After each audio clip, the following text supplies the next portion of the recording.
Hello young physics learner, welcome back to my class, and today I am going to discuss the last two topics of this chapter, electromagnetic induction.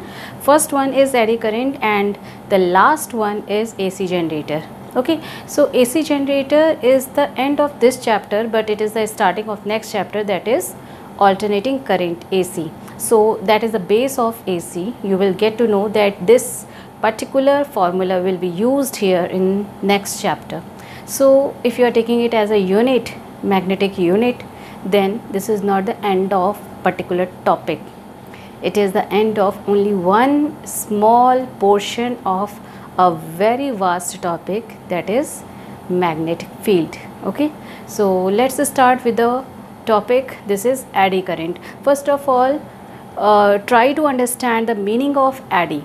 Eddy means the waves which are formed in circular or spherical manner, that just like the water wave.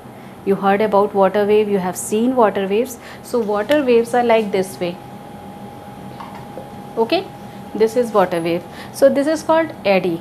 Whirlpool machine आपने सुनी होगी, washing machine, तो व्हर्ल, इसे व्हर्ल भी कहा जाता है, WHIRL, whirl, these are the words. Okay, इनको हम कहते हैं वेव्स, स्फेरिकल वेव्स, जिनको एक कॉमन नेम दे सकते हैं eddy, eddy current. Okay, so eddy means what, the spherical waves, and it is also known as the just example of it is water wave, and it is also known as whirl. Okay, and one more thing, the name, other name is given as Foucault. Okay, so Foucault current, the name is given to this particular eddy current because this is the name given by the scientist who has discovered this kind of wave. So eddy currents or Foucault currents or whirl, all are the same things. First thing, that what is the meaning of this particular name? We all know this particular name as eddy. Eddy is the most common and most used name among all the learners, among all the scientists. Got it? First thing. Second thing is the application. So you know about the magnetic braking. I'm not talking about the break, the word BREAK. It is not BREAK, this is break. Okay, so magnetic braking, if you have heard it, magnetic braking, ये generally magnetic breaking जो होता है ये use होता है trains में, या अब मेट्रो सिटीज़ में आप देखो तो मैग्नेटिक ब्रेक्स लगते हैं. ठीक है, मेट्रोज़ में मैग्नेटिक ब्रेक्स लगते हैं. वो मैग्नेटिक ब्रेक्स होते क्या हैं कि जो नॉर्मल जब एडी करंट जनरेट होती है तो उसमें वो मोशन को अपोज करती है, और उस मोशन के अपोज करने के बेसिस पर ही एक्चुअल में जो ट्रेन की स्पीड है वो स्लो डाउन होती है, एंड स्लो डाउन होते होते वो स्टॉप हो जाती है. Okay, so that is called braking. So it is magnetic braking. So generally it is used in metro cities, in metro, in trains. Got it? तो ये एप्लीकेशन इम्पॉर्टेंट क्यों है, ताकि आपको पता चले कि ये पर्टिकुलर टॉपिक, ये जो पर्टिकुलर हेडिंग आप देख रहे हो, इसका प्रैक्टिकल यूज़ क्या है. जब तक आपको उसका यूज़ नहीं पता तब तक आपको उसमें इंटरेस्ट नहीं. Clear? So this one is used in magnetic braking, यानी ट्रेन में यूज़ होता है. जब एडी करेंट्स स्टार्ट हो जाती है तो ट्रेन की स्पीड स्लो होती है, और ट्रेन की स्पीड स्लो होने से ब्रेक लगता है, और particularly at last train stop हो जाती है. Got it? Second one is induction furnace.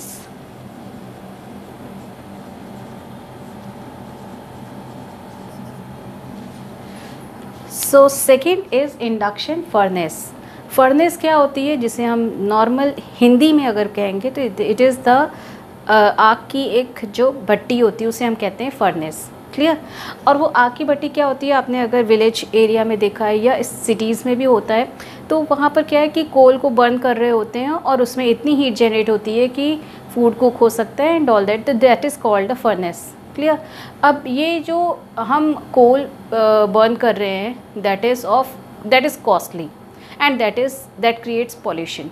तो यहाँ पर इंडक्शन मेथड के थ्रू, यानी हम जो इंड्यूस्ड करंट है, एडी करंट है, एडी करेंट को जनरेट करा के हम फर्नेस को डेवलप कर सकते हैं, और इस काइंड की फर्नेस को हम यूज़ करते हैं मेल्टिंग ऑफ मेटल्स में। आपको पता ही है कि ऑटोमोबाइल्स फैक्ट्री में, ऑटोमोबाइल्स इंडस्ट्री में मेल्टिंग ऑफ मेटल्स कितनी इम्पोर्टेंस है उसकी। जितनी भी रफ़ गार्बेज होता है उसको रिन्यू करने के लिए पहले पूरे के पूरे मेटल को मेल्ट कराया जाता है। उस मेल्ट कराने के बाद उसको एक न्यू शेप में कन्वर्ट किया जाता है। So that is corresponding to the melting of metals. और वो मेल्टिंग ऑफ मेटल्स कहाँ होती है? फर्नेस में। तो फर्नेस में हम क्यों ऐसा मटेरियल, ऐसा इनपुट दें जो कॉस्टली है, जिसमें एनर्जी ज़्यादा लग रही है? तो उसके लिए उसका अल्टरनेटिव क्या है कि हम इंडक्शन फर्नेस यूज़ करें जिसमें एडी करेंट जनरेट होंगी। That means AD current is a kind of induced current. Induced current generate होगी और इंड्यूस्ड करेंट के बेसिस पर ही हीटिंग इफेक्ट होगा। That is called the joules law of heating, जो आप पहले पढ़ चुके हो। सो हीटिंग इफेक्ट जो जनरेट होगा that is responsible for melting of metals. Clear? So AD currents is also used in induction furnace. Clear? Next one in galvanometer, it is used in galvanometer. अब आप कहोगे गैल्वेनोमीटर तो एक small इतना सा box होता है और उसका स्ट्रक्चर अभी आपने पढ़ा ही था कि यहाँ पर टॉर्क एक्शन हो रही थी, जहाँ आपने tau is equal to NIAB sine theta formula deduce किया था। तो वो तो टॉर्क के बेसिस पर आपने गैल्वेनोमीटर का कॉन्सेप्ट बताया था। ठीक है, ये वो गैल्वेनोमीटर नहीं है जो सिंपल आपके फिजिक्स लैब में होता है। This is known as the ballistic galvanometer. This one is ballistic galvanometer. So ballistic galvanometer में जो डैम्पिंग हो रही होती है, जो एक टाइप का SHM सिंपल हार्मोनिक मोशन हो रहा होता है, इस तरीके का, जैसे आपने SHM पढ़ा हुआ है उस तरीके का मोशन हो रहा होता है। यहाँ पर मैग्नेटिक स्ट्रिप होती है, मैग्नेटिक बॉल होती है, ये मूव कर रही होती है, इसको मैग्नेटिक फील्ड के अंदर रखा जाता है। ये मैग्नेटिक बॉल का जो सिंपल हार्मोनिक मोशन है ये धीरे धीरे करके स्टॉप होता जाता है, इसे हम कहते हैं मैग्नेटिक डैम्पिंग। ओके, तो जो ये डैम्पिंग हो रही है, ये डैम्पिंग किस बेसिस पर होती है? Because of the generation of induced current which is called eddy current. तो eddy currents is responsible for electromagnetic damping in the ballistic galvanometer. Clear? So this one is the third use of eddy currents. Clear?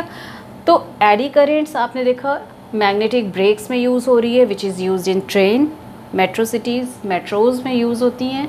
Induction furnace यानी melting of metals में use होती हैं, ballistic galvanometer में use होती हैं, और एक और है जिसमें यूज़ होती हैं, दैट इज़ द इलेक्ट्रोमीटर।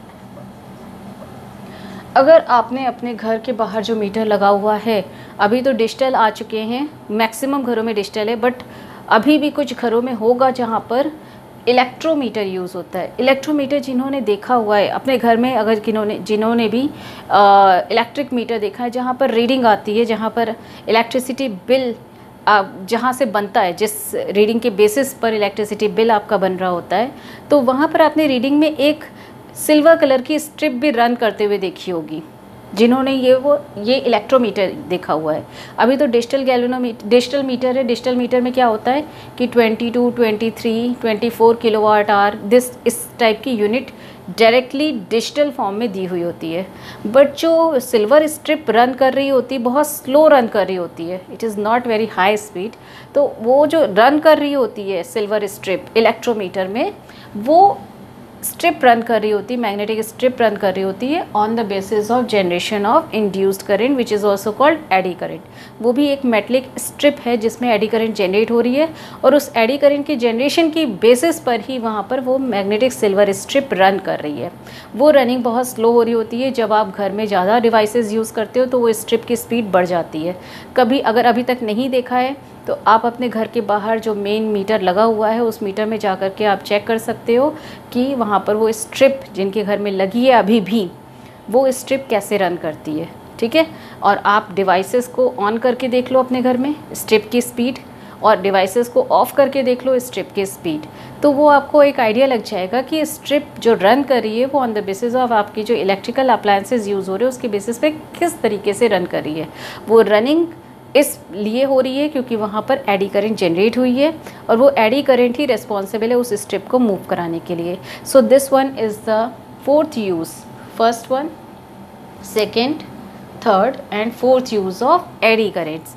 अब आप ये कहोगे कि इसको एडी करंट एक ऐसा स्पेशल नेम क्यों दिया गया है जबकि हमारे पास ऑलरेडी एक नेम है which is called induced current. ठीक है, तो इंड्यूस्ड करंट अगर नेम है तो एडी करंट्स की क्या रिक्वायरमेंट है? तो इंड्यूस्ड करंट और एडी करंट्स में डिफरेंस ये है कि इंड्यूस्ड करंट जो जनरेट होती है वो एक कॉइल के थ्रू, यानी एक थिन वायर में अगर आप देखोगे तो वहाँ पर भी इंड्यूस्ड करंट जनरेट हो रही होती है। आपको क्योंकि मैं म्यूचुअल इंडक्शन और सेल्फ इंडक्शन बता चुकी हूँ, तो अगर ये एक सिंगल कॉइल है जिसमें कि कन्वेंशनल करंट फ्लो कर रही है, व्हाट इज़ कन्वेंशनल करंट? जो कि कन्वेंशनल सोर्स से स्टार्ट होती है, जस्ट लाइक द बैटरी और सेल, वहाँ से जो करंट स्टार्ट होती है उसको हम कहते हैं conventional current. Induced current self induction process भी होता है, तो इंड्यूस्ड करंट तो किसी भी कॉइल में हम कुछ भी नहीं कर रहे तब भी यहाँ पर इंड्यूस्ड करंट जनरेट होगी अगर कन्वेंशनल करंट में वेरिएशन हो रहा है, और ऑब्वियसली वेरिएशन होता है। ठीक है, वेरिएशन होगा तो इंड्यूस्ड करंट जनरेट होगा, यानी इंड्यूस्ड करंट तो हर किसी केस में है। ठीक है, लेकिन इंड्यूस्ड करंट किस वे में मूव कर रही है? आप देखो यहाँ पर कि ये मेटल के अंदर अगर मूव कर रही होगी, ये कन्वेंशनल करंट है, अगर ये कन्वेंशनल करंट रिड्यूस हो रही है तो इंड्यूस्ड करंट इसी डायरेक्शन में जनरेट हो जाएगी। मैं आपको सेल्फ इंडक्शन का टॉपिक बता चुकी हूँ, उसको एक बार और देख लेना। तो इंड्यूस्ड करंट सेम डायरेक्शन में जनरेट होगी। अगर यहाँ पर कन्वेंशनल करंट इंक्रीज़ हो रही है तो इंड्यूस्ड करंट ऑपोजिट डायरेक्शन में जनरेट हो जाएगी। तो ये तो बेसिक कॉन्सेप्ट सेल्फ इंडक्शन का है। यानी आप एक सिंपल फॉर्म में ये कह सकते हो कि इंड्यूस्ड करंट तो एक नॉर्मल आपके हाउस होल्ड सर्किट में भी जनरेट हो रही है, लेकिन उसका अमाउंट इतना कम होता है कि हम उसको एज सच मेजर नहीं कर पाएंगे। हम नॉर्मली जो नॉर्मल करंट है उसी को मेजर करते हैं, क्योंकि उसके कंपैरिजन में नॉर्मल करंट यानी कन्वेंशनल करंट के कंपैरिजन में इंड्यूस्ड करंट बहुत ही स्मॉल होती है। चाहे वो सेम डायरेक्शन में प्रोड्यूस हो रही हो, यानी वो नॉर्मल करंट को इंक्रीज़ करा रही हो, या ऑपोजिट डायरेक्शन में जनरेट हो रही हो, दैट मीन्स नॉर्मल करंट को डिक्रीज़ करा रही है। क्लियर? तो ये इंड्यूस्ड करंट है। और इंड्यूस्ड करंट का पाथ कैसा होता है? लीनियर। वो वैसा ही पाथ होगा जैसा आपने करंट इलेक्ट्रिसिटी टॉपिक में एक नॉर्मल कन्वेंशनल करंट का पाथ देखा था। इस तरीके से इलेक्ट्रॉन मूव करते हैं कंडक्टर में। अगर हम इस कंडक्टर को एक बैटरी से कनेक्ट कर देते हैं, ये भी एक मैं रिव्यू दे रही हूँ, ये टॉपिक भी पूरा ब्रीफ डिस्क्राइब्ड है करंट इलेक्ट्रिसिटी टॉपिक में, यूनिट जो आपको बताई थी। तो यहाँ पर क्या होगा कि ये इलेक्ट्रॉन मूव करे, that means current is flowing from this positive terminal to negative terminal. ठीक है, तो जैसा ये लीनियर पाथ इलेक्ट्रॉन का दिख रहा है, यानी इसके कोरस्पॉन्डिंग करंट का भी पाथ लीनियर है, वैसा ही पाथ इंड्यूस्ड करंट का भी होता है। ओके, ये एडी करंट्स नेम क्यों दिया गया है? क्योंकि ये इंड्यूस्ड करंट है, बट इसका जो शेप होता है वो डिफरेंट है। इसका शेप कैसा है? स्फेरिकल है। और इसका पाथ कैसा होगा? स्फेरिकल होगा, यानी ये स्फीयर फॉर्म में आगे बढ़ रही है। अगर 2 डायमेंशनल में देखेंगे तो ये सर्किल है, अगर हम 3 डायमेंशनल में देख रहे हैं तो ये पूरा एक स्फीयर है। स्फेरिकल फॉर्म में ये बढ़ती चली जाएगी और 2 डायमेंशनल में सर्किल फॉर्म में बढ़ती जाएगी। समझ रहे हो ना? 2 डायमेंशन का मतलब एक्स वाई ले रहे हैं तो वहाँ पे सर्किल ही फॉर्म होता है। मैथ्स थोड़ा सा याद करो तो वहाँ पे सर्किल होते हैं। 3 डायमेंशन में सर्किल नहीं होते, 3 डायमेंशन में स्फीयर होते हैं। तो स्फेरिकल फॉर्म में बढ़ती जाएगी, यानी इसका जो शेप होता है, शेप की बेसिस पर इस इंड्यूस्ड करंट को एक डिफरेंट कैटेगरी में डाला गया है, and that category is called eddy currents. ठीक है, so that is the brief. ये मेरे लिए ब्रीफ है, आपके लिए बहुत एलैबोरेटेड हो चुका होगा। That is the brief introduction and importance of eddy currents. Is it clear to everyone? Now we will get to know about the mechanism of eddy currents, how it is generated in a strip. अब आप ये देख लो कि मैंने आपको बताया कि eddy currents generate हो रही हैं किस फॉर्म में? स्फेरिकल फॉर्म में। ठीक है, इसी को एडी करंट्स कहते हैं। तो इसके लिए सरफेस भी बड़ी चाहिए, यानी एक वायर में तो ये जनरेट नहीं हो सकती। एक वायर का डायमीटर हार्डली कितना होता होगा? आपके घर में वायर्स लगे हुए हैं, कनेक्टिंग वायर्स लगे हैं, अगर आपने उन वायर्स को कभी देखा है तो उसका डायमीटर कितना होता है? वो डायमीटर आपका 1 मिलीमीटर का भी नहीं होता है, 1 मिलीमीटर से भी कम होता है। 1 मिलीमीटर कैसे इमेजिन करोगे? स्केल का वो छोटा सा कॉलम। ठीक है, तो वो डायमीटर तो एक स्केल के छोटे से जो स्मॉलेस्ट कॉलम है उसकी थिकनेस का भी नहीं होता है, ठीक है। तो इतने कम थिकनेस में ये जो स्फेरिकल वेव्स हैं ये कैसे जनरेट हो सकती हैं? तो बेसिकली हमें चाहिए क्या, एक मेटल की प्लेट चाहिए। यहाँ पर मेटल का वायर नहीं होना चाहिए, क्या होनी चाहिए, मेटल की प्लेट। फर्स्ट थिंग कि if we have metal plate then only we can imagine that eddy currents may be generated in that metal plate. Wire में एडी करंट जनरेट नहीं हो सकती। Is it clear? Clear. So next thing कि ये जो metal plate है, अब induced current, eddy current is a kind of induced current. Induced current कैसे जनरेट होती है? जब मैग्नेटिक फ्लक्स में चेंज हो रहा होगा। फैराडे लॉ क्या कहता है, जब भी मैग्नेटिक फ्लक्स में चेंज होता है इंड्यूस्ड ईएमएफ जनरेट होता है, और इंड्यूस्ड ईएमएफ का फॉर्मूला हो जाता है minus of delta phi divided by delta t. तो इसके कॉरस्पॉन्डेंस में इंड्यूस्ड करंट का फॉर्मूला हो जाएगा ई डिवाइडेड बाई आर। ये जो ईएमएफ है this is a kind of potential difference, PD. Okay, ये ईएमएफ क्या है, पोटेंशियल डिफरेंस है। तो current is equal to Ohm's law के अकॉर्डिंग में क्या होना चाहिए, potential difference divided by resistance. So I is equal to induced EMF divided by R, this is called induced current. ठीक है, तो फ्लक्स में चेंज होना चाहिए। पहली चीज़ कि फ्लक्स में चेंज होगा तो इंड्यूस्ड करंट जनरेट होगी, और eddy current is a kind of induced current. तो हमारे पास दो मेथड्स हैं जिसमें हम इंड्यूस्ड करंट जनरेट कर सकते हैं। जो मेथड आपके बुक में दिया हुआ है वो मेथड अभी मैं आपको बता रही हूँ। This is the north pole and this one is the south pole. अब यहाँ पर हमने क्या किया कि एक सस्पेंशन पॉइंट बनाया, एक सपोर्ट लिया, और वहाँ से हमने एक, आप जैसे सिंपल हार्मोनिक मोशन के लिए बॉब लेते हो वैसे ही हमने यहाँ पर एक थ्रेड लेकर के उसमें हमने हैंग कर दिया एक मेटल की स्ट्रिप को।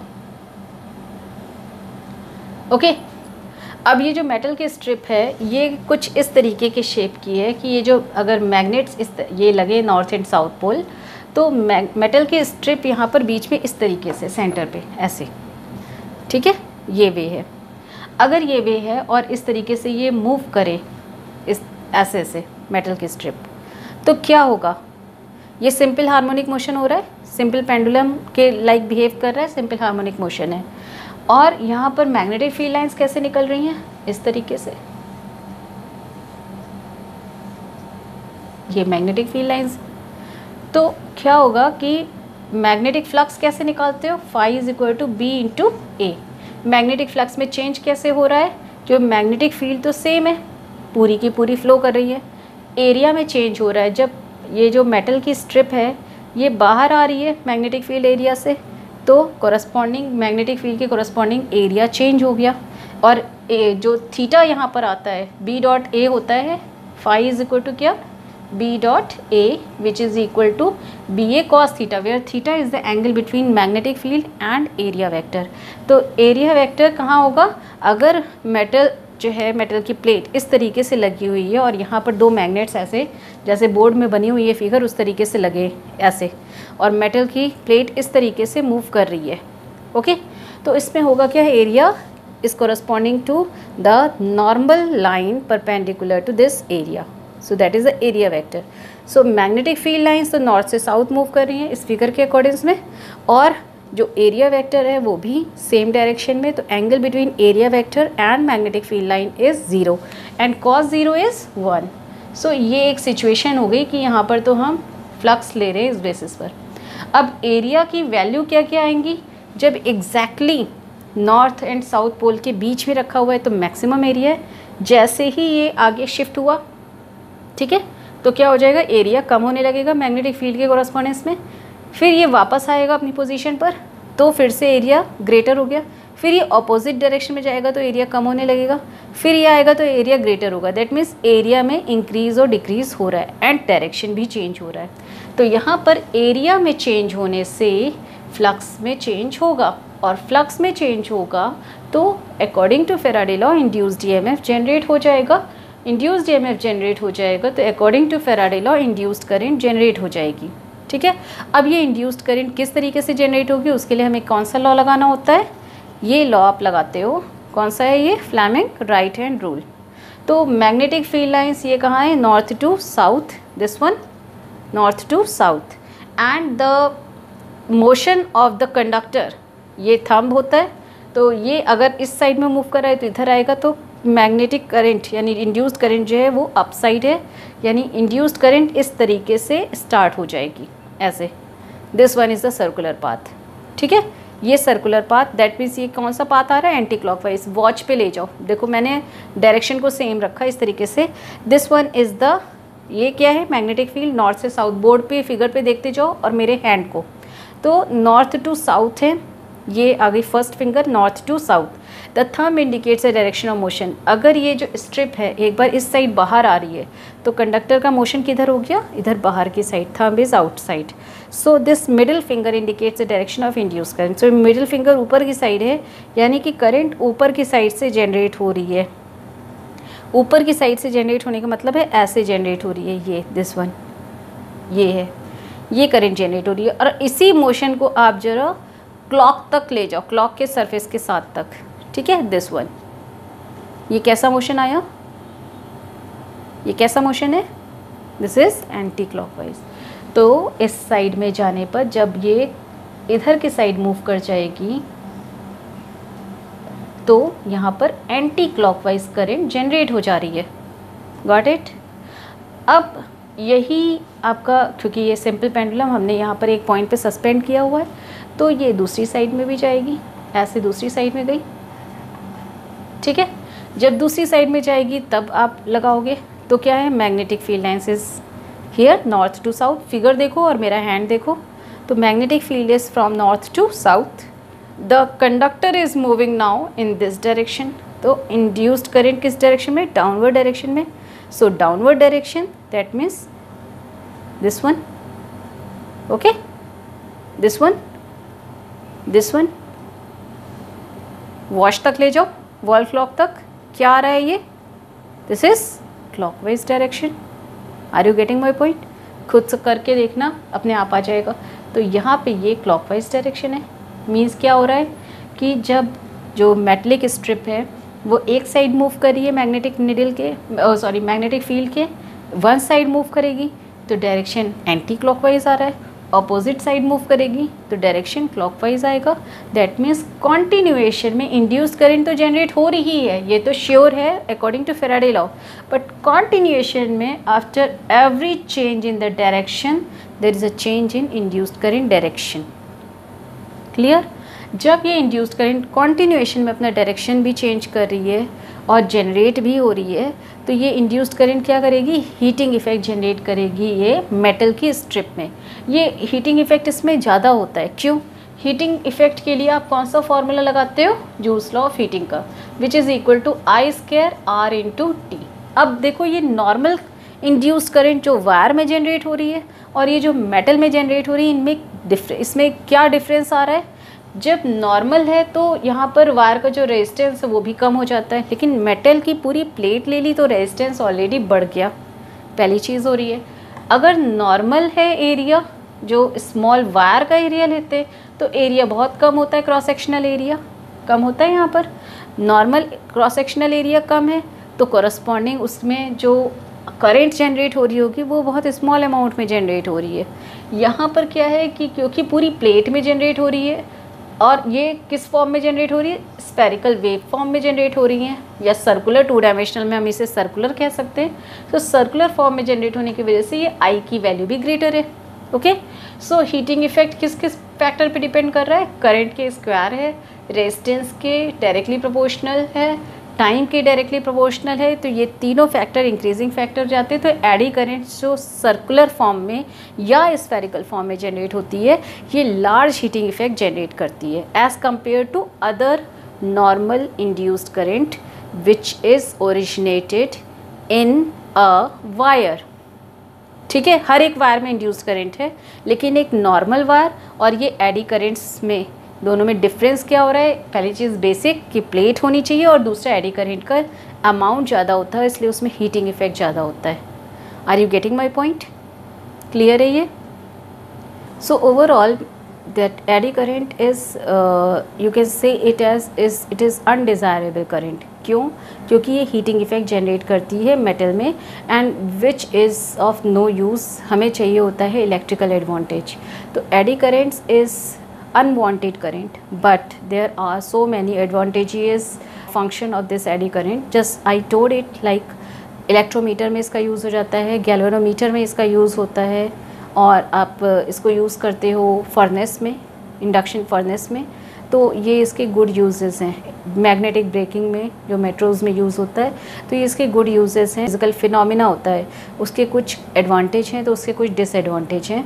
सो ऑब्वियसली एडी करेंट के भी डिसएडवांटेज होते हैं, but we can convert this disadvantage into an advantageous way. Clear?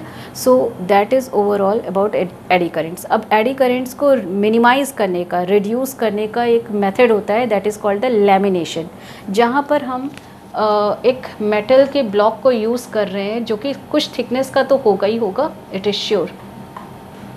ये मेटल का ब्लॉक है जिसमें थिकनेस है।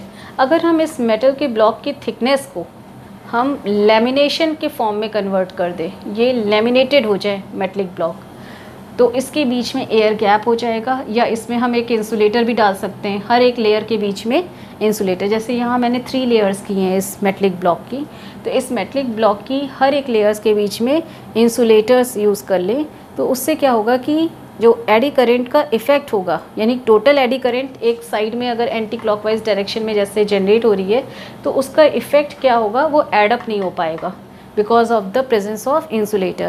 So we by that way, by taking the laminated core, laminated metal, we can minimize eddy current. Clear? और इसको हम use करते हैं कहाँ पर? जब हम AC जनरेटर बनाएंगे, AC जनरेटर में या ट्रांसफार्मर में, हर जगह पर लैमिनेटेड कोर यूज़ करने का पर्पस एक ये भी है, उसके पीछे एक कॉज ये भी है कि हमें मिनिमाइज़ करनी होती है एडी करंट की वैल्यू को। ठीक है? Because it is the disadvantageous current, or it is not required by us in any electrical circuit, because it produce much large amount of heating effect which is unwanted. ठीक है? तो इसलिए हम यहाँ पर लैमिनेटेड स्लैब्स लगा सकते हैं मेटल्स की थिकनेस इंक्रीज़ करने के लिए मेटल की, तो that is beneficial for us. Clear? So this one is the topic AD currents, and the last topic of the day is generator. So here we will discuss about AC generator. AC generator का meaning क्या हुआ कि एक ऐसी device जो कि AC generate करती हो, दैट इज़ AC जनरेटर। दिया गया यहाँ पर हम क्या करेंगे कि मेटल का ब्लॉक बनाएंगे। सबसे पहले हमने क्या किया, नॉर्थ एंड साउथ पोल ले लिए मैग्नेट, इसके बीच में हमने एक कॉइल, रेक्टेंगुलर कॉइल लेते हैं। जब आप टॉर्क टॉपिक पढ़े थे तो आपने उसमें ऐसे ही पढ़ा था। ठीक है? यहाँ पर हम स्लिप रिंग्स लगा देते हैं। स्लिप रिंग्स के आगे ब्रशेस लगे होते हैं, कार्बन ब्रशेस। कार्बन ब्रशेस के आगे आउटपुट होता है। So this one is the output. Okay, this one is the output, these are slip rings, these are carbon brushes,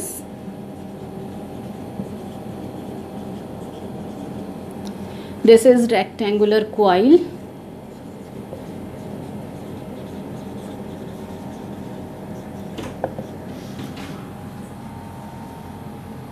and this coil is placed in between magnet.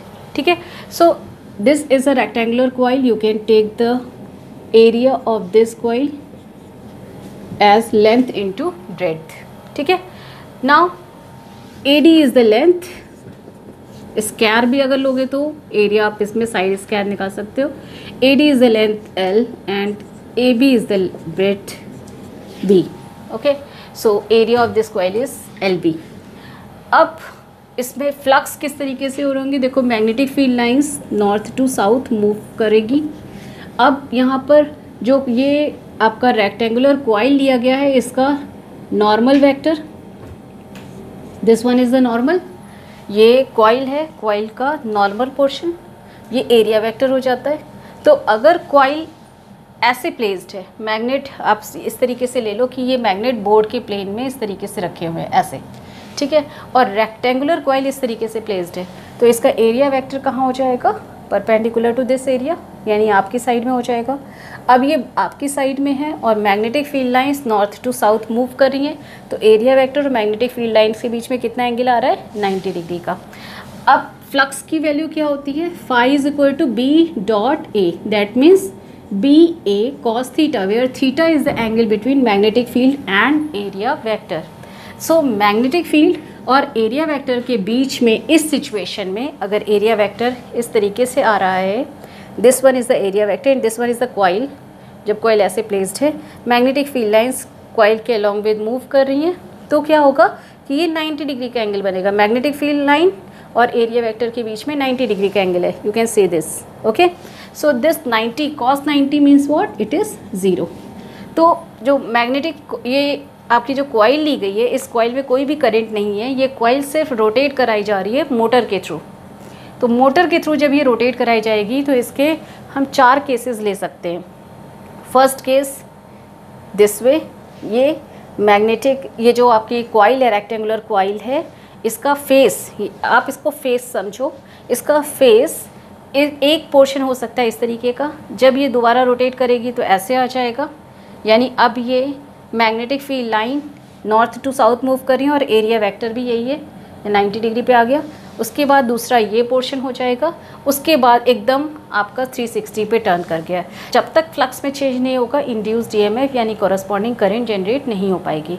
Current की direction को तो हम यहाँ पर right hand rule से निकाल सकते हैं, इंड्यूस्ड करंट किस तरीके से जनरेट होगी, और वही इंड्यूस्ड करंट ये आउटपुट में हमें मिल रही होगी।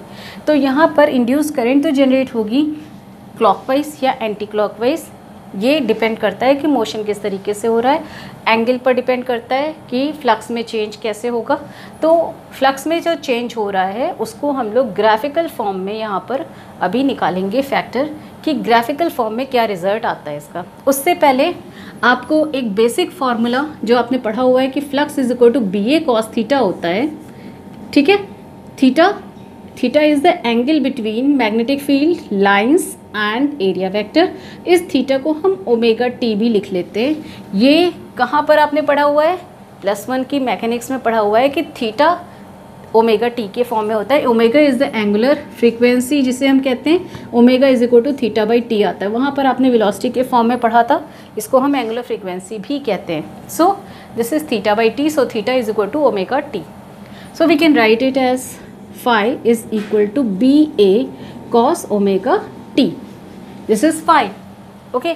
Now if we will differentiate it with respect to phi, अब आपको समझ में आया कि थीटा को ओमेगा टी में क्यों कन्वर्ट किया, क्योंकि हमें यहाँ पर डिफ्रेंशिएट करना है। और डिफ्रेंशिएट क्यों करना है, क्योंकि हमें फेराडे लॉ लाना है, ठीक है। So D phi by D T is equal to हो जाएगा B A cos omega T का डिफ्रेंशिएशन क्या हो जाता है, साइन ओमेगा टी। यहाँ पर t का डिफ्रेंशिएशन हो रहा है तो ये ओमेगा बाहर आएगा। So this one is omega outside the differentiation value. सो ये आ गया आपका राइट साइड, ये लेफ्ट साइड। और आपको पता है कि कॉस ओमेगा टी का डिफ्रेंशिएशन जब करते हैं तो वहाँ पर एक माइनस साइन भी आता है, ठीक है। कॉस के डिफ्रेंशिएशन में माइनस साइन आता है, साइन के डिफ्रेंशिएशन में माइनस साइन नहीं आता है। So now by Faraday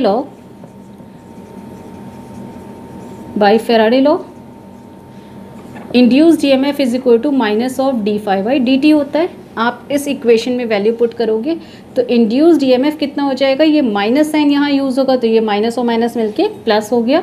so you will get it as plus B A omega sine omega t. ये जो बी ए ओमेगा है इसको कहते हैं the maximum value of electromotive force, यानी ई इज इक्वल टू हो जाएगा E naught sine omega t. तो आपको यहाँ पर मैक्सिमम ईएमएफ की वैल्यू भी मिल रही है which is B A omega, okay.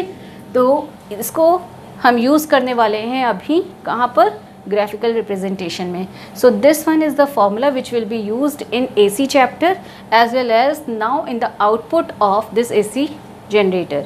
कि इसका आउटपुट कैसे मिलना है जब हम कॉइल को रोटेट करा रहे हैं। अब कॉइल को रोटेट कराने की कंडीशन देखना आप, ठीक है। तो first situation is this one, coil ऐसे रखी है, इसका मतलब एरिया वेक्टर इस साइड में है, दिस इज एरिया वेक्टर, और magnetic field lines north to south है, फर्स्ट केस। सेकेंड केस आप ले रहे हो नॉर्थ और अब ये जो कॉइल है ये टर्न कर रही है इस साइड में, ठीक है। तो आपका ए पोर्शन इधर आएगा, बी सी डी, एरिया बाहर की साइड आ गया, मैंने डॉट बना दिया है, एरिया बाहर की साइड है, और ये south polarity, north to south magnetic field है, ठीक है। Second case. थर्ड केस आपने लिया that this one is north polarity and now the strip is this magnetic rectangular coil is rotated in this manner, ऐसे move कर गई है। Now B C सामने आ चुका है, A and D back side जा चुका है, ठीक है। So this one is south polarity, that means area vector is here and the magnetic field lines are here.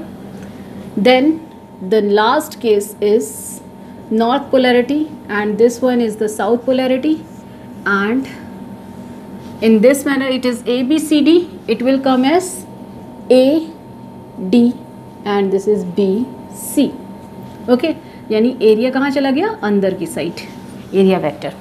सो ये 4 केसेस हैं। इन 4 केसेस के बेसिस पर अगर आप निकालते हो EMF की वैल्यू, जो आपके पास फॉर्मूला आ चुका है, मैंने यहाँ पर लिख दिया है, this one is the formula. इस फॉर्मूले को अगर आप यूज़ करते हो तो फर्स्ट केस देखो, ओमेगा टी लिखा हुआ है, साइन ओमेगा टी का मतलब होता है साइन थीटा, ठीक है। तो थीटा इस समय, थीटा वही सेम है, एरिया वेक्टर और मैग्नेटिक फील्ड के बीच का एंगल। सो यहाँ पर एरिया वेक्टर और मैग्नेटिक फील्ड के बीच में एंगल आ रहा है 0, यानी साइन 0। वहाँ पे देखो वो जो बॉक्स में फॉर्मूला है, so sine 0 means what, 0। So you will get E value as 0 in this case. Is it clear? अब ई वैल्यू 0 है, यहाँ पर आपने रखा theta 0, it implies that omega t is equal to 0, omega t is equal to 0, it implies that t is equal to 0। Clear? Now next case, ये आपका area बाहर dot लगा है, एरिया वेक्टर बाहर की साइड है और magnetic field left to right. So E is equal to क्या होता है यहाँ पर, theta, omega t means theta, theta is the angle between area vector and magnetic field. Area vector बाहर की साइड, एरिया वेक्टर बाहर की साइड, मैग्नेटिक फील्ड इधर, तो एंगल कितना बन रहा है, 90, ये 90 है। तो 90 डिग्री के एंगल का मीनिंग हो गया कि ई नॉट साइन 90, ठीक है। Sine 90 means pi by 2, sine pi by 2 that means 90। तो यहाँ वैल्यू क्या आ जाएगी, E is equal to E naught, यानी मैक्सिमम वैल्यू ऑफ EMF। अब इसमें हम यहाँ पे ये भी देख लेते हैं कि हमने जो थीटा पाई बाई 2 रखा है उससे टाइम कितना निकल के आ रहा है। सो टाइम इज इक्वल टू हो जाएगा pi by 2 and 1 over omega. Omega is equal to क्या होता है, 2 pi by t. So 2 pi by capital t, capital t होता क्या है, it is the time period, that means time to complete 1 rotation, 1 revolution और 1 cycle. So you will solve the value and you will get it as t by 4. So time की value कितनी हो गई, t by 4. Now take the next case, area vector now here in the opposite of the first case. So first case में area vector और magnetic field same direction में थे, अब area vector और magnetic field opposite direction में हो गए। So opposite direction means what, pi. So if you are taking pi then E is equal to E naught sin pi. Sin pi is equal to क्या हो जाएगा यहाँ पर, because sin 0 is 0, sin pi is 0. So here you will get it as 0. So if it is 0 and we will place the value of omega t as pi, then you will get the t value as pi by omega. And pi by omega means what? It will come as t by 2. 2 pi by t रखोगे तो आपका pi और pi cancel हो गया, t by 2 आ गया, ठीक है। Now come to next case. Here this is area vector is inside and the magnetic field is here in this side. So इस केस का ऑपोजिट, यानी 3, ये जो पाई बाई 2 है इसका मीनिंग ये होता है 90, तो ये कितना हो गया 270। सो 270 E is equal to E naught sine 3 pi by 2 which is equal to 270। Pi की वैल्यू 180 होती है, यहाँ पे निकालोगे तो 270 आ जाएगा। 180 divided by 2 is what, 90, 90 into 3 is 270, ठीक है। तो ये 270 डिग्री एंगल है। साइन 270 इज इक्वल टू क्या आ जाएगा, -1। यहाँ पे देखो क्या था, ये +1 होता है, तो साइन 270 इज -1। सो यहाँ पर अगर आप -1 रखोगे तो दैट मीन्स ये हो जाएगा आपका omega T is equal to 3 pi by 2. It implies that t is equal to 3 by 2 pi divided by omega की वैल्यू नीचे आ रही तो 2 pi by t. Pi and pi cancel and you will get this value as 3t by 4. ये आ गई values. तो आपको कौन कौन सी टर्म सर्किल करने, पहला तो e 0 आ रहा है, दूसरा t की वैल्यू है. ठीक है, यहाँ पर e is equal to E naught आ रहा है, यहाँ पर t by 4 है वैल्यू.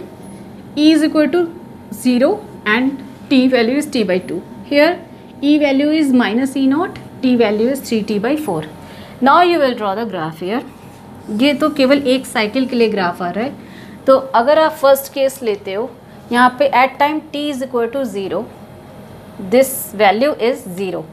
तो आप यहाँ पर ग्राफ जब बनाओगे तो वैल्यू यहाँ पर बिल्कुल नहीं होगी, यानी इस पूरे में वैल्यू कितनी आ रही है 0. तो यहाँ पर कोई वैल्यू नहीं है. ठीक है, ये ग्राफ किसके बीच में बन रहा है, ये ई नॉट है और ये वैल्यू है t. ठीक है, टाइम की वैल्यूज़ ले रहे हैं. सो यहाँ पर जब हमने t इज इक्वल टू 0 रखा तो e की वैल्यू कितनी है यहाँ पर 0. So it will remain at origin. ये e वैल्यू हो गई. ठीक है, इसको ई नॉट नहीं e कर दो आप. नाउ नेक्स्ट केस आपका t by 4. तो t by 4 ये टाइम ले लिया. जब हम t by 4 ले रहे हैं तो t by 4 में क्या हो रहा है कि EMF की वैल्यू अब इंक्रीज होकर के कहाँ पहुँच जानी चाहिए, मैक्सिमम पे, अपनी पीक वैल्यू पे. So this is the peak value of EMF. This is equal to E naught. Okay, so यहाँ पर पीक वैल्यू आ गई. अब उसके बाद क्या होगा, जब टाइम t बाई, ये कौन सा टाइम है t by 4, ये कौन सा टाइम है 0. यहाँ पर अब वैल्यू हो जा रही है t by 2. जब t by 2 ले रहे हैं तो e की वैल्यू कितनी हो गई 0, यानी ये अब डाउन होकर के कहाँ पहुँच जाएगा 0 पे. तो पहले क्या था, ये राइज हुआ और फिर ये डाउन हो गया. ओके, अब ये डाउन होकर के नेक्स्ट कहाँ पे जा रहा है, e is equal to minus E naught, यानी अब 3t by 4 जब टाइम आएगा तो कितनी हो जाएगी, माइनस में मैक्सिमम वैल्यू. यहाँ पर ई नॉट आया. ठीक है, माइनस में मैक्सिमम वैल्यू. अब उसके बाद नेक्स्ट क्या आना है, 0 आना है. कैसे पता चलेगा, फिर से ये रिवर्स होकर के अपनी पहले वाली पोजीशन पे आ गया. जब ये अब रिवर्स होगी, ये कॉइल, ये जो रेक्टेंगुलर आपने कॉइल ली थी, ये फ्रेम जो लिया था, ये रोटेट जब होगा तो अब जब ये रोटेट होगा तो अपनी ये फाइनल, ये इनिशियल पोजीशन, जो बेसिक पोजीशन थी वहाँ पर आ जाएगा. यानी फिर से वैल्यू e की कितनी हो जाएगी 0. तो एक साइकिल कंप्लीट हो जाएगी. दैट मीन्स अब इसके आगे अगर आप t लोगे, 3t by 4 के बाद क्या आना है, t आना है 0, फिर t by 2 4, t by 2, यानी t by 4 वैल्यू ऐड होती जा रही है. इसमें t by 4 में t by 4 ऐड करेंगे, t by 2, इसमें t by 4 ऐड किया 3t by 4, अब t by 4 ऐड करेंगे तो 4t by 4 यानी कि 1 हो जाएगी वैल्यू. That means t. सो एक टाइम इंटरवल जब कंप्लीट होगा तो इस तरीके की एक वेव फॉर्म हो गई. यानी वेव अगर हम स्मॉल फॉर्म में बनाते हैं तो वो इस तरीके से वेव फॉर्मेशन हो रहा है. ठीक है, ये वेव फॉर्मेशन है. यहाँ पर e है, यहाँ पर t है. ये आपकी पहली वैल्यू थी 0 और ये है आपकी वैल्यू t by 4 की. ये वैल्यू है t by 2 की जो 0 हो गई है. t by 2 पे वैल्यू 0 हो गई है. देन 3t by 4 टाइम पे क्या हो गई है, माइनस ई नॉट. ये माइनस ई नॉट वैल्यू है. ओके, ये प्लस ई नॉट वैल्यू थी. उसके बाद आप जब t टाइम पे आ जाओगे तो यहाँ पे e की वैल्यू फिर से 0 हो जाएगी. सो ये एक साइन वेव बन रही है. इसको हम साइन वेव कहते हैं और ऑब्वियसली साइन वेव ही आनी थी क्योंकि आपका फॉर्मूले में ही साइन है, e is equal to E naught sine omega T. So जो इंड्यूस्ड EMF है वो एक साइन वेव फॉर्म कर रहा है. और अगर ये एक साइन वेव फॉर्म कर रहा है तो ऐसे EMF को हम कहते हैं ऑल्टरनेटिंग EMF. ऑल्टरनेटिंग EMF यानी कि ऑल्टरनेटली चेंज कर रहा है अपने डायरेक्शन को. और अगर ये अपनी डायरेक्शन को चेंज करता है तो इसके कोरस्पॉन्डेंस में जो करंट जनरेट होगी that will be the alternating current, which is the next chapter, that is alternating current AC. ठीक है, so this is overall the basic and concept of AC generator. So I hope this point is very clear to you, and from only this point E is equal to E naught sin omega t and I is equal to I naught sin omega t, we will start the next chapter, that is alternating current. And I am sure, and I just want to tell you that thing, till that time, okay, till that time revise your syllabus, revise your theory part, the basic concept, as well as solve numerical, keep solving numerical. The more you will solve, the more you get command over the topic.